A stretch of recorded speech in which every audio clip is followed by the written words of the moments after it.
Hello everybody and welcome back to the Kamidoku podcast. I am Christopher Beljanowski, and joining me as always is the man, the myth, the legend, Toasty. Toasty! Welcome back to another great episode. We're glad to have you with us again. If you're new here, please hit follow or subscribe wherever you watch or listen to the podcast. And if you're a regular, welcome back. We greatly appreciate all of the support from the Mortal Kombat community and look forward to bringing you more of what you love in 2023. Season's greetings, everyone. Thank you so much for joining today's legendary episode. We hope you are doing well and enjoying your holidays to the fullest. In just a couple of days, it is going to be the new year, 2023. Family and friends are the most important people in life, and so we hope you are bonding with them as much as you can during this time. 2022 has been a hell of a journey for me and Chris. We've experienced so much. It's been a roller coaster, a grind, but at the same time, so much fun. We've learned so much. We've had some of the most memorable moments of our lives and have been able to provide you with some exemplary content. We hope you continue to help us out by sharing our content. Most importantly, we love our supporters. So we found it most appropriate to celebrate our 40th episode and the last of a good year by ending with a bang. Today we are joined by Linden Ashby, who played the character Johnny Cage in 1995's Mortal Kombat. The man who some might state as the most egotistical, self-deluded person they have ever met. But don't forget good looking. It was Johnny's mission to prove to the world that he is the real goods. Today is a good day. And with that being said, let's continue over to today's interview. Here we are, ladies and gentlemen, accompanied by the man who shaped Johnny Cage for the big screen and made him an absolute sensation, Linden Ashby. Thank you so incredibly much for joining us today. Oh, thank you guys for having me. It's a pleasure. To commence this interview, elaborate with us how much knowledge you had of the Mortal Kombat franchise prior to getting the role and how long the auditioning process took.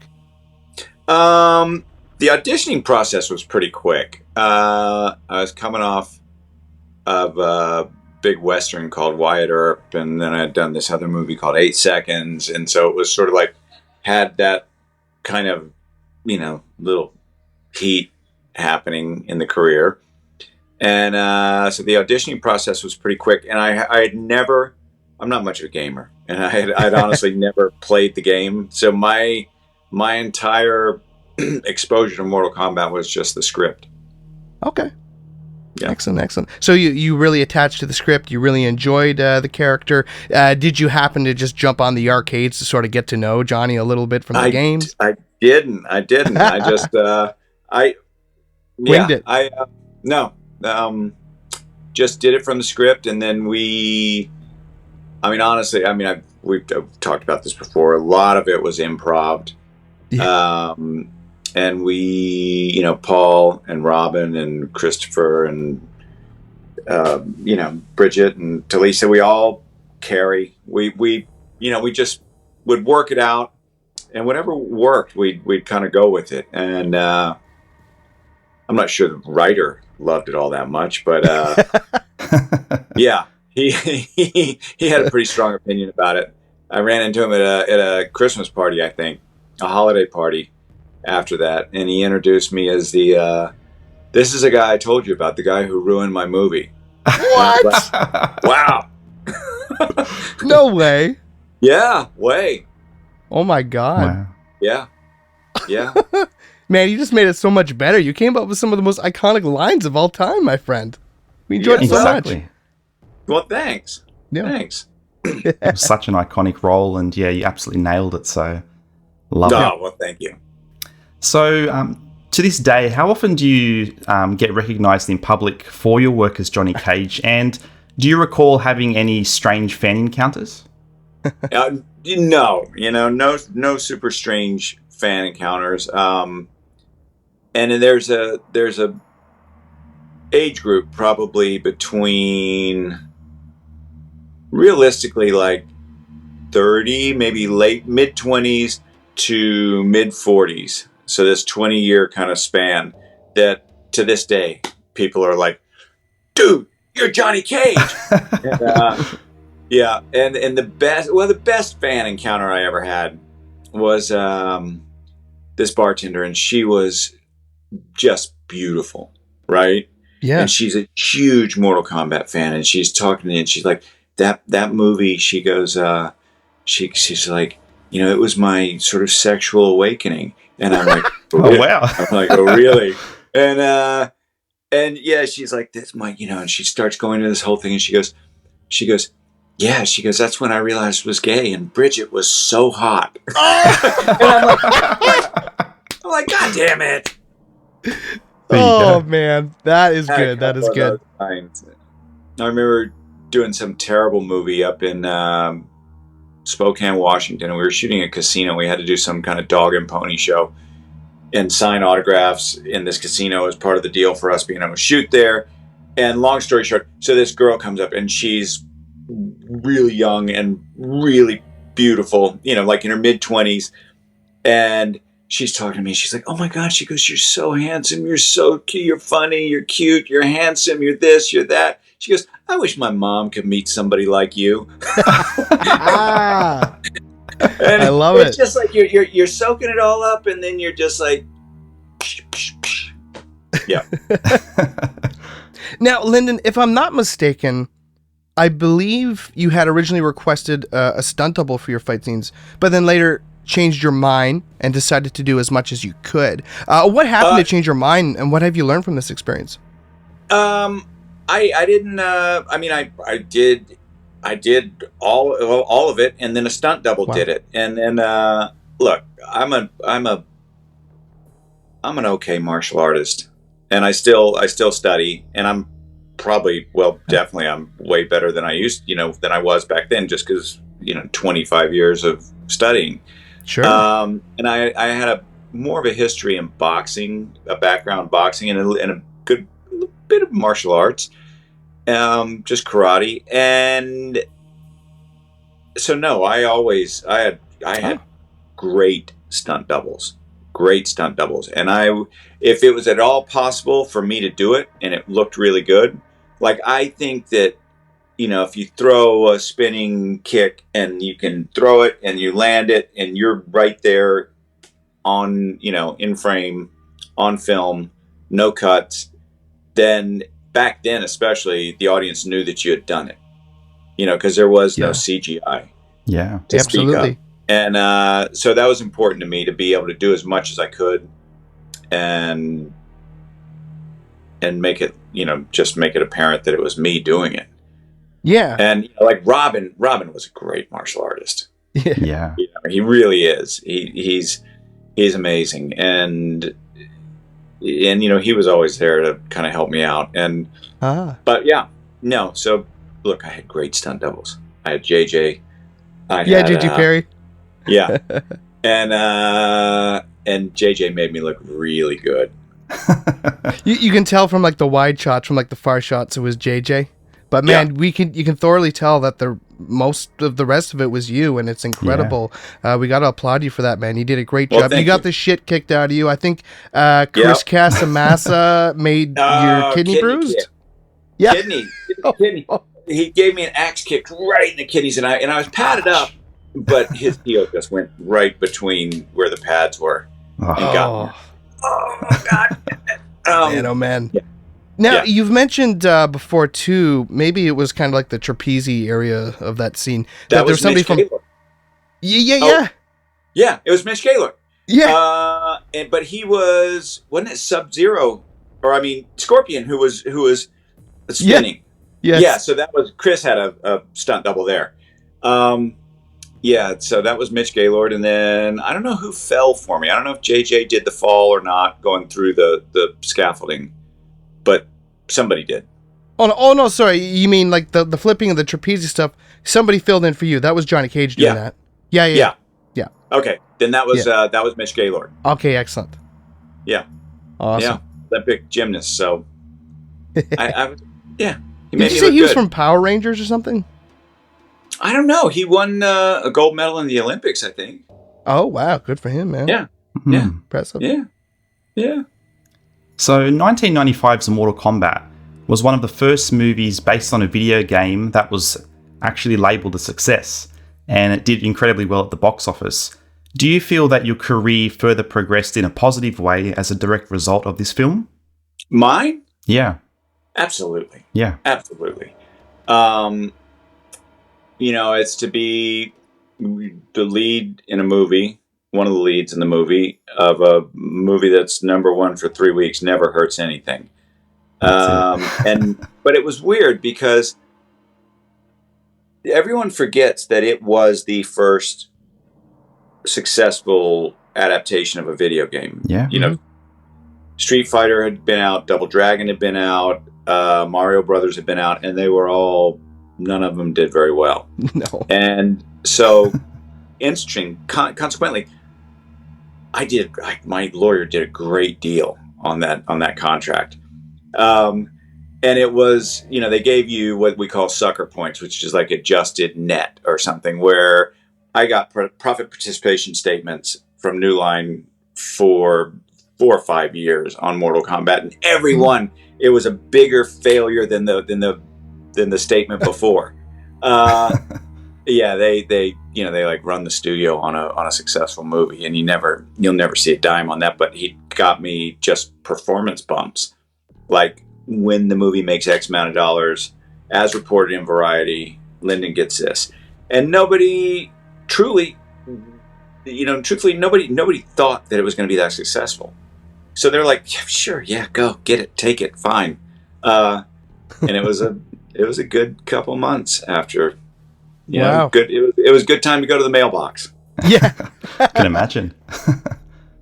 Now, everybody knows that you legitimately created some of the best, most memorable lines in the film via improv. What are some of your personal favorites? And was there anything that you came up with that you remember didn't make the final cut of the film? Oh, God. I don't remember that I particularly loved. I mean, well, look, I think those were $500 sunglasses, asshole. That was a good one. I think Paul and I came up with that. And just little... Oh, God, I don't know. I can't. Thank God I didn't ask him to park the car. Oh, that was an improv. Yeah. Yep. Yeah. Do you remember filming anything that didn't end up making to the movie? Did I film? Yeah, no, I did a whole whip chain sequence in. That was just like, it was between when I think Art got killed, and then I made up my mind that I was going to fight Goro. And worked out this whole routine with a whip chain, and we filmed it in Thailand. Wow! Sunset, like on the beach. Oh, on the beach, these rocks, and it was just, and it was cool, and it looked great, and there was. Oh, that's too bad. Oh, that would have been so awesome to see. Would have been wicked. Yeah. Was there any like funny bloopers that you can remember? Oh my God, there had to be. Well, fighting Goro. Anytime you fought Goro, it was like he just sees up. Oh no. I mean, I don't remember bloopers, but we laughed. We laughed a lot in that movie. That's awesome. Yeah, the cast was amazing, and you could just tell that everyone was having a ball. So I think that's one of the reasons why it turned out to be such a success. Yeah, in the movie, in the final cut, when Bridget comes back from Outworld or whatever, and she's standing there, and she's got that outfit on. Yes. Did that make it where I'm like, I look at her, I go, nice outfit. Yeah, that was in. Okay, good. Okay, yeah. Good. Love that. Yeah. Yep. Were there any scenes where like you were like flirting with her and it was almost overly too much? They had to cut it out or anything at all? Anything? Never. No. Did Johnny ever kiss Sonia? No. Did we kiss? No, I don't know. I don't remember. Not that we can see. No. Okay. Not in the movie. No, not in the trailer either. Nothing. My wife is in the next room. No. Yeah. So speaking of Bridget, she did an amazing job as Sonya Blade. Yes. I agree. But to this day, there's still many out there who don't realize that Cameron Diaz was originally cast as Sonya, but had to pull out due to injury. So did you ever happen to see or speak to Cameron before or after production? I didn't know that. Is that true? Yes, it is true. Because there was another person who played Bridget before. Oh, who played Sonya before Sonya. Bridget. Yeah. And she, I think they shot a scene with her, and then she was replaced. Whoa. Okay. Yeah. Can't remember anything. Like what other work she's done? First name, last name, nothing. Shit. That's terrible that I can't remember. It was a long time ago. Yeah, she was really nice. I liked her. And I think Robin dated her for a while. What? Oh, wow. Yeah. Okay, so Robin might know. Yeah, Robin will know what her name was. Yeah. There we go. Wow, that's very interesting. Yeah, after the whole club scene, where she runs into Kano, and that shot it with her, and then replaced her. And I think they wanted Bridget. I know that they did, and they worked out the deal, and she was available, and they're like, it's tough business. She just finished Billy Madison, I believe. Yeah. Just finished. Yeah. So, Linden, did you happen to keep anything from the set? I got my outfit. Oh, nice. That's amazing. Yeah. I know. I have no idea where it is, but I know I've somewhere. got it. It's somewhere. Cool. Yeah. Anything else? Just the outfit, or just that green shirt and those black pants? Oh, yes. Also, I know you see Robin Shue every now and then, but is there anybody else from the film that you happen to keep in touch with? I see Paul all the time. Anderson. He lives around the corner. What? So I see him a lot. Okay. He's in Poland right now, so I don't see him right now. Right now. Yeah. But when he's not in Poland, I see him. Lovely. Nice. Yep. So we spoke with producer Larry Kasanoff back in episode 28, and he mentioned that your fight with Goro was originally supposed to be much more martial artsy and longer in duration. Yes. Were you bummed when they cut it back, or were you happy with how it turned out in the end? Oh, I'm really happy with how it turned out. It was going to be a huge fight, and it was impossible. I mean, Alex Gillis did an amazing job building that. And I can't remember what his partner's name is, who had to be in that suit and couldn't see and couldn't breathe. They had a little breathing tube, and then they pull that out. And then the guy would be like, oh, I got to breathe. And then Goro would freeze up, and he'd be like, so it became very apparent that Goro was not going to be able to fight. And do you think that was the reason behind why they cut it back, because he was just too much trouble? Yeah, no, it would have taken. We'd still be working on it today. It would have been delayed. Linden, did you know that Larry's idea for Goro was to actually have, I think it was it a leopard? Pet leopard, yeah. A pet leopard. Did you know that? Yeah. No. Yeah. Oh, Goro had a pet leopard. Yeah. Yeah. I thought. Apparently, they actually brought it on set, but the leopard was so terrified of Goro that it just wasn't going to happen. I think I remember that. It was. I know there was a leopard somewhere. I didn't remember. God, isn't it funny how your brain works? That you go, no, what? And then you suddenly go, yeah, I remember something about a leopard. Yeah, a little flash, yeah. Yeah. Incredible. No, the leopards. Yeah. Yeah. So before the additional... That kind of thing, like working with wild animals, and they're like, it's okay, just don't move quickly and don't look them in the eye. Just don't breathe. You sounded identical to Larry Kasanoff there. Yeah. That was a Larry impression. Yeah. No. Yeah. Don't look it in the eye. Yeah. So before the additional Scorpion's Lair footage, which was added much later in development. The original ending of the fight ended in the forest with you simply running up to Scorpion and doing the shadow kick, and it was done. Yeah. When we spoke to Chris on the show, he had said that you and him had an epic fight scene planned, but had to cease everything because of time constraints. Is there anything fight scene wise that was completely scrapped from that fight? I heard, was there? We're talking about in the rubber tree plantation. In the forest. And We had a big fight planned, and then they were running out of time, and they were running out of everything, and and then they put it together, and then they realized they needed big fights, and we came back and did a huge reshoot. They built that whole set. Obviously, somebody gave them more money, and it was great because that fight was added, and then Robin and Reptile was added. It was a reshoot as well. Yeah. Yeah. And I mean, I think the Scorpion Johnny Cage fight is fucking dope. Yeah, that's perfect words to use. And you know what? I've seen many polls on various websites, and a lot of people do think that that's the best fight scene in the movie. If I must say so myself, absolutely loved it. You guys nailed it. Now, for the rubber tree plantation scene, when you do the shadow kick and you hit Scorpion, and that was it.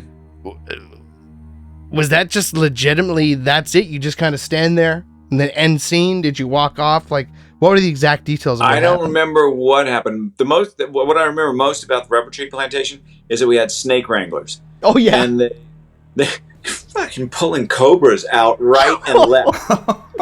And then I remember the rubber trees because I'd never seen a rubber tree. It's like a maple, and they're getting syrup from, and they put the little bucket down. Yeah, right. Where you come from? Yep. And then here they do the same thing. They cut the bark and they hang a little bucket and it fills with rubber. Wow. Like really? And you take it out and you're like, holy crap, it's rubber. Wow. Yeah. That's cool. So snakes and rubber. That's what I remember. and hot. Thailand was pretty funny. We shot in Krabi, and it was like right across from Phuket, I think. Okay. Across this gulf, and these beautiful islands that stuck up, and we were in like a 5-star resort. It was amazing. But people, there were some guys that went upriver in a big way. And I remember just being on set, and I remember who it was, but just like had been partying so hard, guy on the crew. And then just, he's standing there, and the next thing you know, he just goes, face down on the beach, out, just heat stroke, done, sweating rum out of his pores. Wow. The way he hit the ground, it must... We played pretty hard in Thailand. The way he hit the ground there and described them. Yeah, go ahead. People don't remember, or people don't know, not that they don't remember. Don't ever go out drinking with Robin Shue. Oh. Really? Oh, yeah. Let's hear the deets.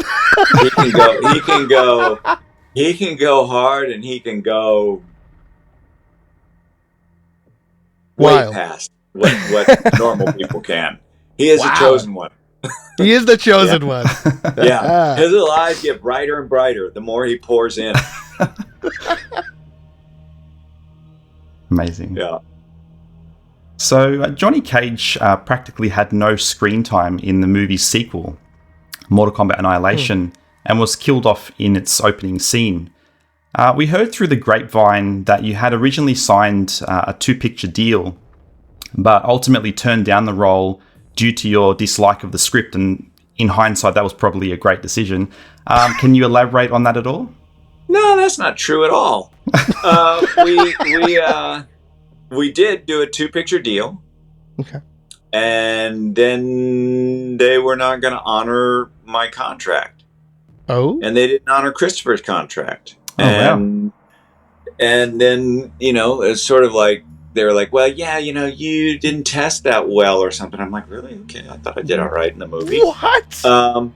And basically, only killed it in the first one. They went, yeah, we don't need you, and we can replace, everyone's replaceable. We'll get a new Sonya. We'll get a new Raiden. We'll get a new, we'll kill Johnny Cage. And I'm like, you go ahead and do that. And so then I was working on a series at that point, and they said, well, we want you to come on for a couple weeks and do this death scene. And I was like, I go, all right, well, just prorate my contract. If it's 10-week contract, right? So I can tell you, my math is pretty good. I can tell you how much it is for 2 weeks. Yeah. And they're like, no, we're not going to pay that. And I'm like, well, you know what? We're not fucking having this conversation. What? Yeah. That's unbelievable. It got a little silly. Yes, definitely. Yeah, well, I mean. Yeah. Look, go ahead. Go ahead. Well, some people don't know the difference between a movie and a video game. And they think, clearly Paul gets it. He understands it. Yes. I mean, he's done it a few times. And he did it then. And you just, what works in a video game doesn't necessarily work in a movie. Yeah. Mm-hmm. They tried to... kind of what we're into. Yeah, Go because ahead. In the second one, they crammed way too much into it. They put way too many characters. You couldn't really concentrate on them all. Plot was kind of icky and all over the place. And, they made some very questionable decisions. I mean, as Christopher said, killing Johnny Cage out of all characters right at the start. What are you guys thinking? What? I don't know. I don't know why. I really, to this day, don't.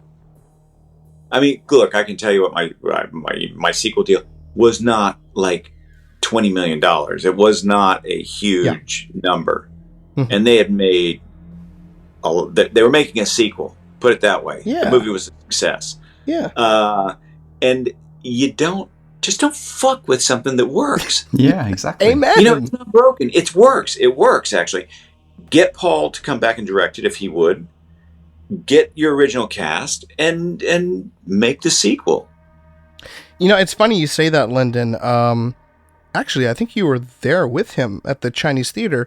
He sort of inferred that one of his biggest regrets was sort of not continuing on with Mortal Kombat, because I think he was initially offered to do the sequel, but he turned it down. And it's funny because, as you said, these days, he makes a lot of these video game movies, and that is why he's stuck with the Resident Evil franchise for so long. He's like, if it's good, you feel the formula works, just go with it. That's his baby. And and he also, he produces them, he writes them, he directs them. His wife stars in them. I'm like, it's an Anderson family, production. It's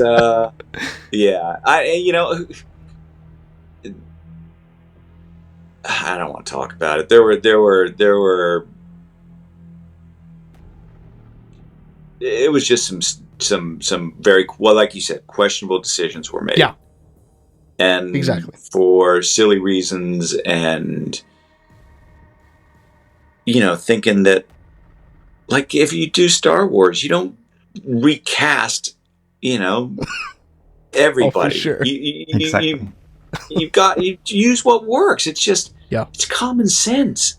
Mm-hmm. To me, that's the first warning sign whenever you see a sequel and all the cast are different. You're like, hold up, something's wrong. Yeah, exactly, right? Yeah. It's, I don't know. Yeah, I would have loved to have done the sequel. Absolutely. Yeah. 100%. So going back to the 95 film, Larry Kasanoff had told us that, funny enough, you had a rather horrible and terrifying experience with monkeys while shooting Mortal Kombat. Sometimes they'd slow you down while traversing the set because they'd throw coconuts at you. Could you tell us more elaborately about this experience? I remember specifically, we were in this resort, and this was great that you went to work in a boat. They picked you up at the beach in this, like, a long tail boat with a long outboard motor that stuck out, and then you went to work. So I'm in the restaurant of this resort, and it's like an open ceiling, and and I'm in there, and it's not light out, and suddenly these heads start like coming over the top. Oh my god! And then the monkeys start coming down, and you're alone, and it's like all these monkeys, and yeah, I had a great monkey fight. Did they throw coconuts at you? I don't know. I don't remember them throwing things at me, but they might have. Okay. It was early in the morning and it was dark, but they definitely came over the top of the roof, and they came down, and they were all in the restaurant, and it was like a scene out of some horrible monkey movie. Yeah. Well, speaking of which, would you be open to the possibility of starring in a movie, full of coconut throwing monkeys? Hell yeah. Yeah. Yeah. He's got first-hand experience. Of course he's going to be good for it. Me and Robin and Christoph. Night vision goggles and everything, Yeah. And Bridget, and yeah, we'll all do it. Yeah, that would be wonderful. We should make that happen. Be like old times. Yeah.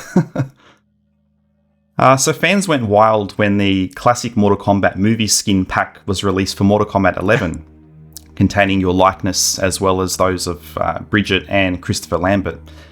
What kind of process did you have to go through for the voice capture? Did you do any facial capture as well? And how did it feel reprising your role after all these years? It was we were supposed to go do all kinds of motion capture, and then COVID happened.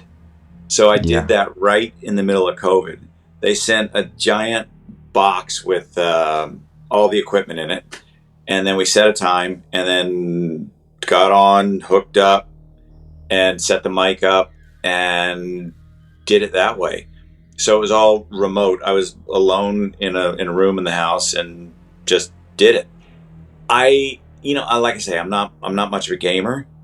I was amazed at how hardcore it was. I'm like, oh my god, I'm like, sticking my hand up inside somebody's skull and making them talk like a puppet. And, yeah, but it was actually fun. And it came very easily. Because essentially it was I didn't create the character, but I created the character. Yeah. And I know somebody did it before me, but yeah, so just the words came out pretty easy, and the fun, and I haven't played that game, and so I haven't even heard myself do it. Am I any good? Yeah. Oh, are you kidding? You're amazing. I always choose yours. Well, good. Yeah. Yeah, so I spent the day in that room going, are you kidding me? This is what I say? Yeah. So it was good. It was good. Wow. That was the process. So, and it was, like I say, it was right in the middle of COVID. So guy pulled up, drops a box off on the front porch. I go out and get the case, but I've got to wipe it all down. They leave. I think they left wipes there so I could, wipe it. He had gloves and everything, and he showed up in a hazmat suit. Fucker, don't give me COVID. Oh my god! And I'm like, I won't. Don't give it to me either. Yeah. And we did it, and it was good. Wow. And then I set the box out there again, wiped it up. He came, got it. Bob's your uncle. Incredible. So, speaking of returning, as Johnny Cage, were you in fact going to appear in the third Mortal Kombat movie many years back before it was canceled? Because I remember you said publicly on a daytime talk show that you were in negotiations to possibly appear. Could you tell us any details about this whole ordeal? When did I do that? Oh, man, that was many years ago, early 2000s. You said they were in legal roundabouts, I think you said, and you might return. Third Mortal Kombat movie. Mortal Kombat was stuck in legal problems for, ownership, and I think there was something with Midway, and I think that there was something with, I don't know. Hey man, I say a lot of things. I don't know what I said. Um, yeah. I would love to. I'm fucking old. But I'd love to be in a Mortal Kombat movie again, and I love that they sort of reinvented this franchise. And I don't know if they're going to do a sequel or another one or not. I have They no are. idea. They're working on it. Okay. Oh, they're working on it right now. They're shooting it. No, it shoots. I think in January. But yeah, they're in pre-production. Yeah, nobody's called me.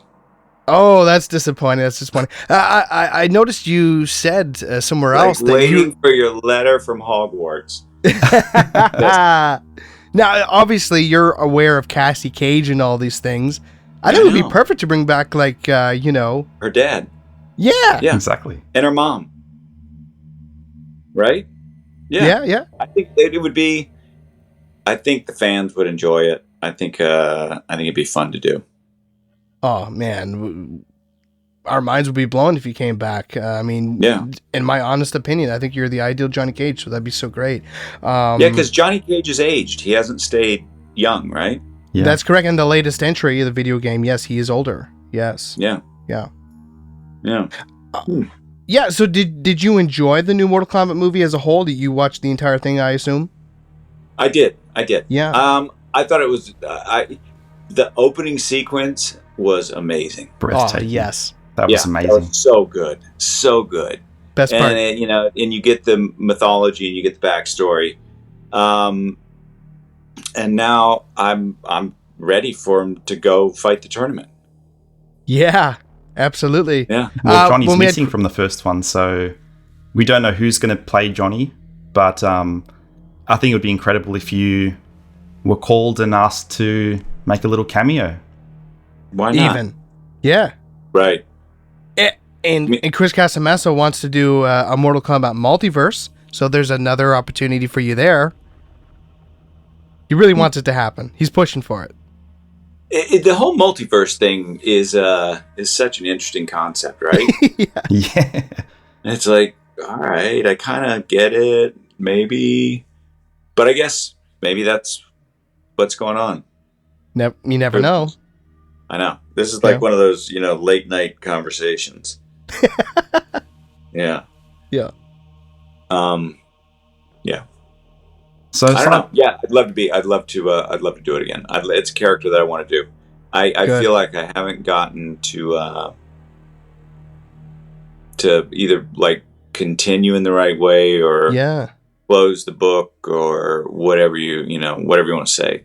Exactly. You just haven't finished your time expressing the character yet. Like, I felt like we could see so much more of you. It's too bad what happened in Annihilation, as we said, but I think, man, you got to have another film in there. You got to. Yeah. It wasn't me. Well, that's the thing. The first two games... Somebody died. Wasn't me. Yeah, the first two games before the movie came out, gaming wasn't that advanced back then, so...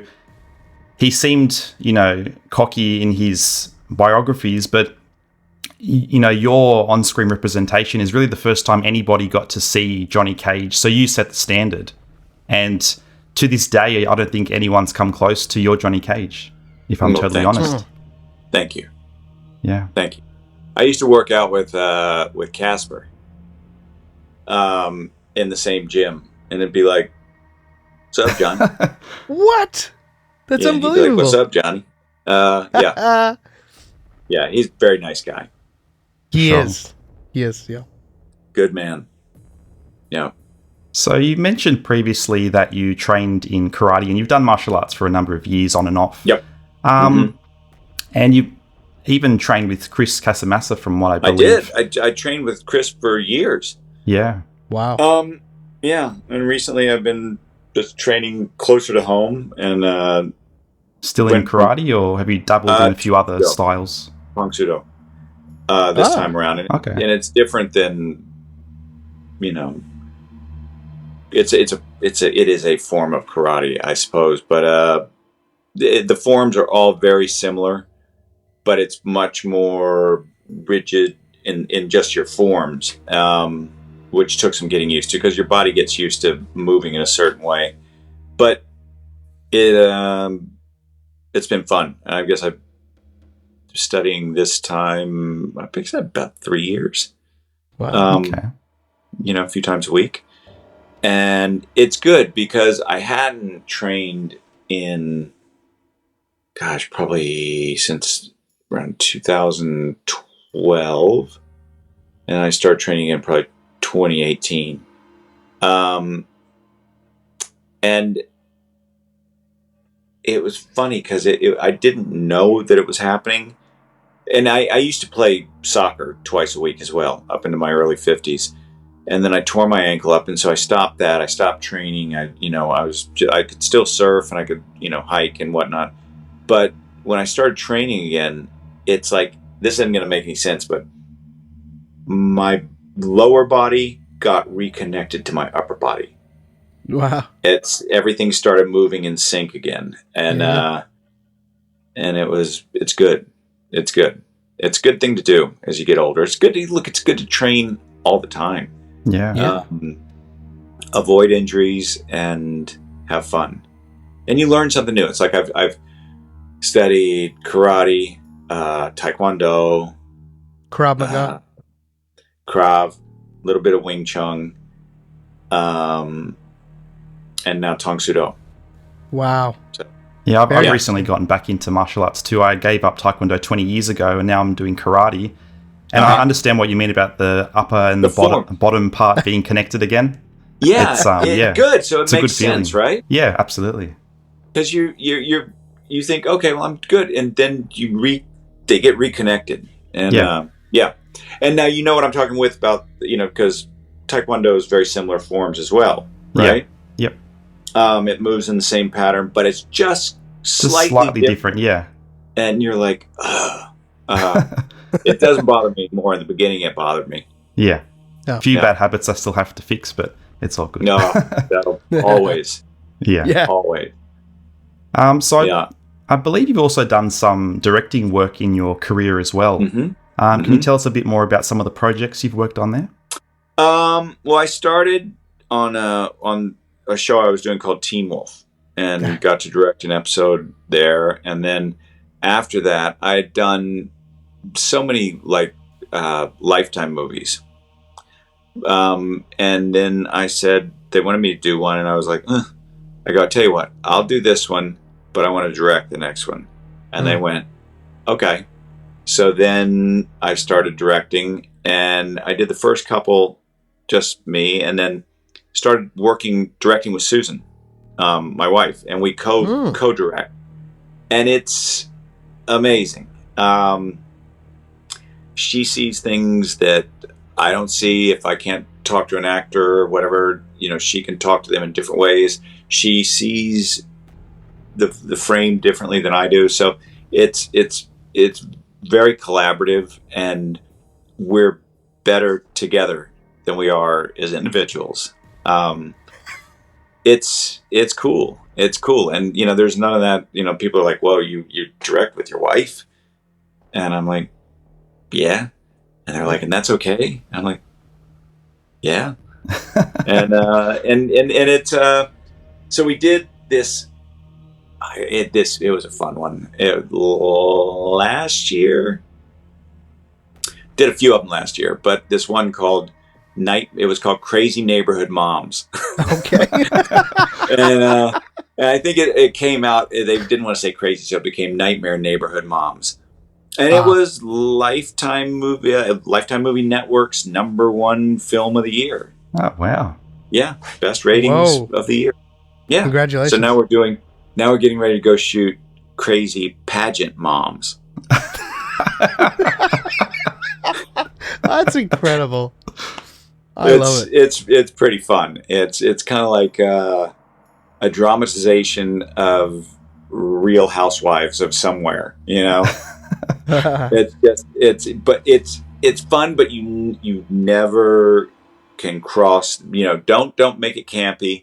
Don't cross that line where it's not real. It's kind of like Mortal Kombat, you can have fun, but the danger's got to be real. Yeah. Yeah. So you return in the feature film for Teen Wolf, continuing where the television left off, correct? Right. Right. Yeah, We yeah. shot that this spring, and it was cool. It was nice to see everybody and hang out and kind of revisit another character that Yeah. you're had a good Sheriff time with. Stilinski. Yeah. Yeah, yeah. Mhm. And so I hope the film's good. I haven't seen any of it, but Okay. we shot some pretty cool stuff. So Wow. Do we have release date or? we don't. Okay. But it's Paramount Plus, so it's a streamer. Ah, good to know. And I had heard. Truthfully, I can't speak to it because I don't have any idea. They don't consult me on those things. That's fair. Yeah. Yeah, we're all looking forward to seeing it. Absolutely. Now, correct me if I'm wrong. Were you also in a movie called Purple Hearts, Linden? I was. Yeah. Okay. My mother is a diehard fan of that movie. She watches it like beautiful movie. She's watched it like 20 times. She's like, "Oh my god, you're talking to Linden Ashby?" She's like, "What?" And I'm like, "Oh, so yeah, you're a big fan of that movie, yeah? Yeah. She's like, "He plays the biggest douchebag in that movie. It's great." I'm like, "What?" Yeah, I'm a mean dad. That's so good. That's how you know you're doing a good job, when you make the audience hate you, though. Yeah. But then I think that I was lovable as well. In the beginning I wasn't that nice, and then I just wanted what was good for my kid. Yeah. The numbers on that. So it was like Netflix #1 movie for a couple, maybe 2-3 weeks. It was for a while. Whoa. And the numbers, I couldn't believe how many people had seen it, how many viewings there had been. Like 1.4 billion. Oh Really? Like, wow. That nuts. And your mom was 20 of them. Yeah. 20 million of them. Probably secretly. Yeah. Yeah. No, nice movie though. That was one that I really wanted to do. Read the script, and it was lovely script. And they made a really nice movie, and I really liked all the people I worked with on that one too. Yeah. Wonderful. So, Linden, we're now going to jump to the final segment of our show. Okay. And it is called Final Round. So what we're going to do in this final round is we're going to ask you sort of some quick questions, try to get to know you a little more. So the first question being... Is this kind of like a lightning round thing? No, you can take your time. It's all good. No, it'll just be... Go ahead. What are some of your secret talents? Blue!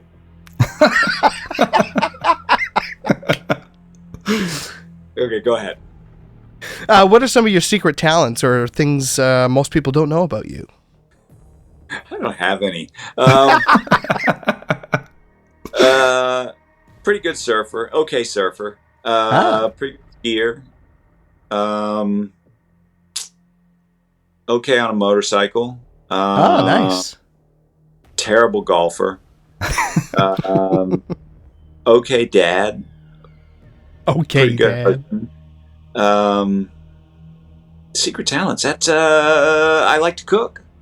Oh. Yeah. Nice. And I probably make one of the best margaritas in the world. Ooh. Look at Nice. that. Oh, here's a funny one. Okay. Tell us about your very first date. Can you remember? My very first date. I don't even know if it was a date. I know that I like the junior high dance or something. Okay, sure. Does that count? Sure. How'd that go? It was with I think a girl named Susan Donziger. Okay. And yeah, I had a big crush on her, and we danced awkwardly, and and that was it. Okay. I think I gave her a ring that was like a butterfly, shaped like a butterfly or something like that. Oh, that's nice. That's nice. Yeah. It was the 60s or 70s, whenever it was. Yeah. Yeah. What would you say is your favorite movie to watch? There's always those movies that if they're on, you turn the TV on or whatever, and if it's playing, you watch it. Yeah. Right? Mm-hmm. Forrest Gump. Oh, Classic. yes. If it's on, I'll watch it. Yeah. Caddyshack. Oh, yes.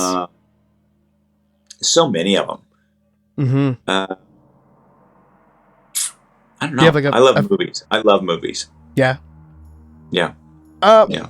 What was your very first job? Dishwasher. Dishwasher. Okay. Whereabouts? Dishwasher in a place called the Sea Turtle. And the Sea Turtle. And it was like it was at the bottom of it. It was like a hotel restaurant, and a friend of mine's uncle managed it. So we went, and this sounds like a hard luck story. It wasn't. I wanted to go and pick up shifts or whatnot. And I think I was like 13, 14. So like child labor laws didn't apply because Uncle Bob owned it. So yeah, we had to wash dishes, and it was just gnarly. It was in Florida, and you were just wet and covered in like kitchen slime. Slime. My mom would be like, "You just don't even come in the house. Take the clothes off and leave them outside, and don't ever wear those shoes into my house." So just because they'd be covered in the kitchen was like this deep in water for some reason. Oh my Lord! Yeah. It was so essentially, you were like a turtle, just moving around, swimming between. Yeah. Wow. Lynn, what is your favorite vacation destination and why? My favorite vacation destination, couple different ones. Number one would be Fiji. Oh man! To go surf, do that every year if I can, and that's in our summer, your winter, and then in our winter, go to Hawaii, and then go bike riding somewhere with Susan, and she's a beast on a bicycle, like an absolute beast. She'll get a regular bike. I'll like have an e-bike. So different places, different reasons. Love Rome, love Italy, love France. Good ski vacation, but no, for me, Tavarua, Fiji, that's number one. Wow, nice. Have you ever been to Australia? In terms of I have really good friends who live in Australia, and my niece lives in Melbourne. Oh wow! And then good friends in Sydney, and up the coast from Sydney about 4 hours, a place called Foster. Oh yes. Yeah. There you go. Yep. Good friend lives there. Yeah. Runs pharmacy, one of the local pharmacies. Okay, there you go. Yeah. Always a good person to travel with. He's like, "Oh, you're not feeling good? Here." Yeah, exactly. Can't sleep here. What is your favorite food? God, I'm not a huge foodie. I don't know. What's your favorite food? Mexican, Italian. Oh, Mexican's great. Mexican, Italian. I like Mexican. I like Italian. Love sushi. Good sushi. Love Chinese. Love Thai. Love bratwurst and you name it. American burgers, and I'll eat it. I'll eat anything. You're on a seafood diet. You see it, you eat it. Yep. That's it. Yep. Yeah. Is there any dishes you really enjoy making? Because I know you said you like to cook a lot. I do. Just sort of like I did it really good. I shot I spearfish a bit, and secret things you didn't know. And I got a white sea bass a few months ago, and then I did it with a sort of a balsamic reduction and with tomatoes. It was very nice, and heated the pan up super, super hot and put its skin down, seared it for, I think 3 or 4 minutes, and then into the oven at 450, the whole pan into the oven, and turned out great. That great. Sounds incredible. Really good. For sure. Yeah. What is the craziest thing you've ever done?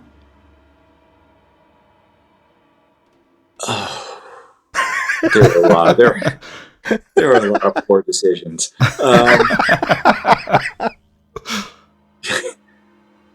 Yeah, a lot of things that seemed like a good idea at the time. Usually, some sort of substance involved. Right? The craziest thing I've ever done: skydiving. I don't know. Jumping off really high cliffs into water, surfing big waves, cliffs on skis, picking fights with people that I shouldn't have picked fights with.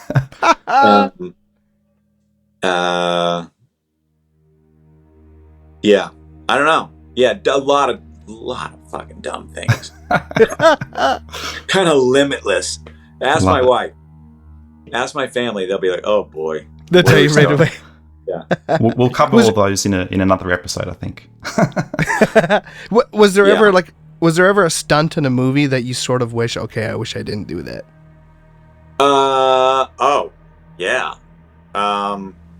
Besides the peeing blood for Mortal Kombat, but no, I'm sure you're very proud of blood, that. The blood peeing. Yeah. It's like, yeah. Oh, that's really dark brown urine. Oh,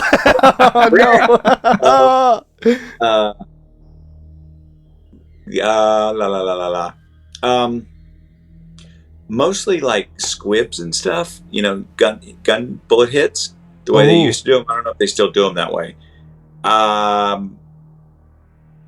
There was a little communication breakdown somewhere in Wyatt Earp, actually, and I'm shooting here, boom, and then this comes up here, so I get hit in this shoulder. So it's supposed to be a boom, boom, and bam, right? And instead, it goes, and he pops this one here. And it goes boom, and it goes up and just peeled the side of my face. And the director's like, "Well, can he come out now?" And it wasn't even bleeding. It was just like all this clear stuff is coming out, right? Oh man, out of your skin. And the makeup artist he's like, "Can you cover it up and get makeup on it?" And the makeup artist is like, "It won't stick. It's all like just this clear stuff's coming out of his face."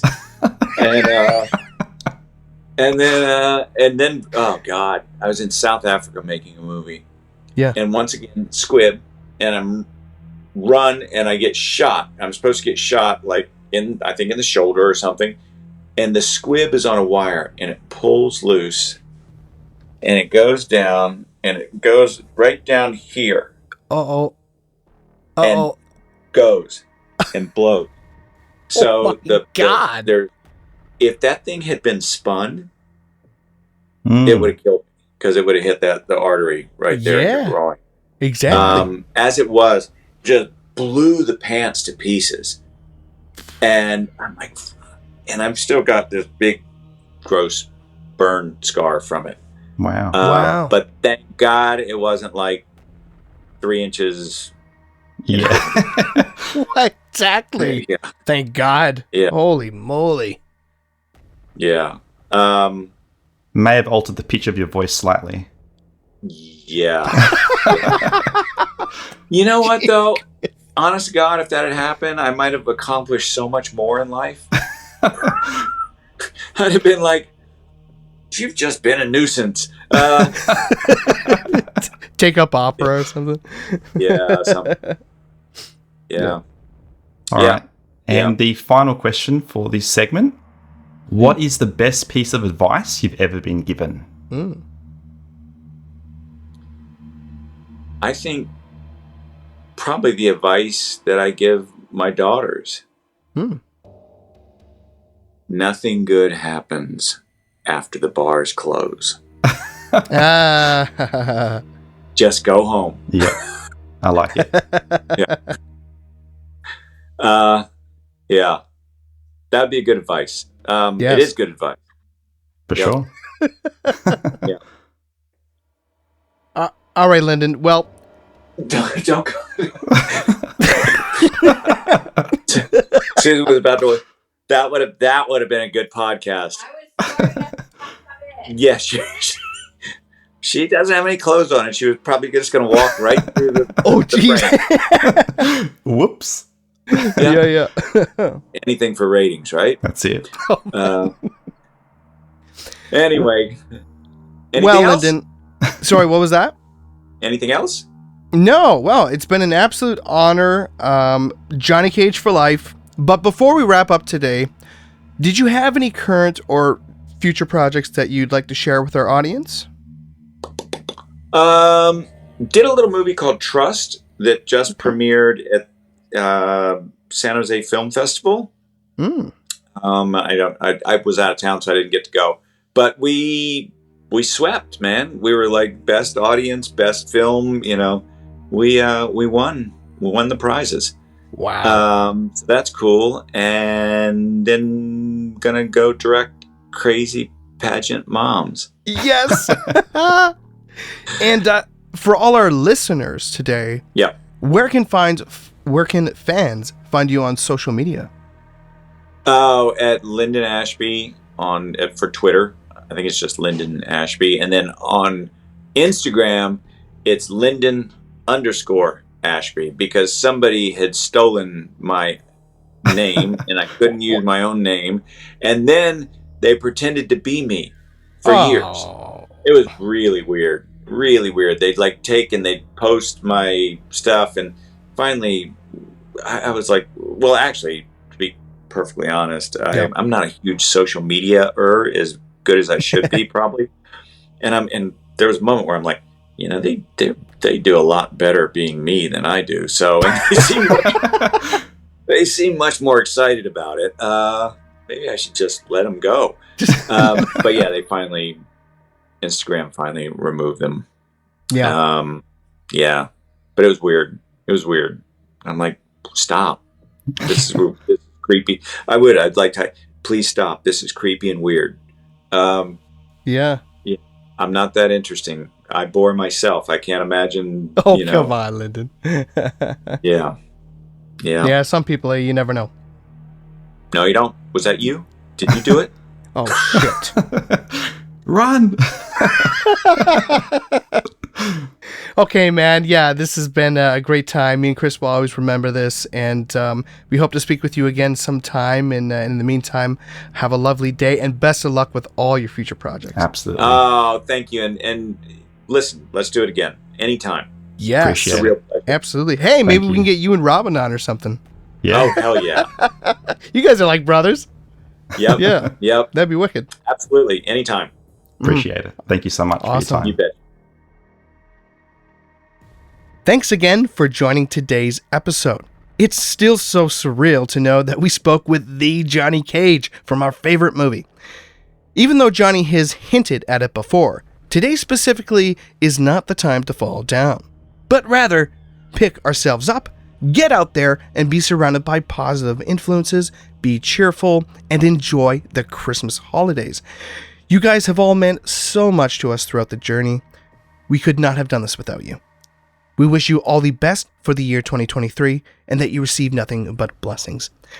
So to end off today's special, we just wanted to say, have fun, stay safe, and Stay flawless.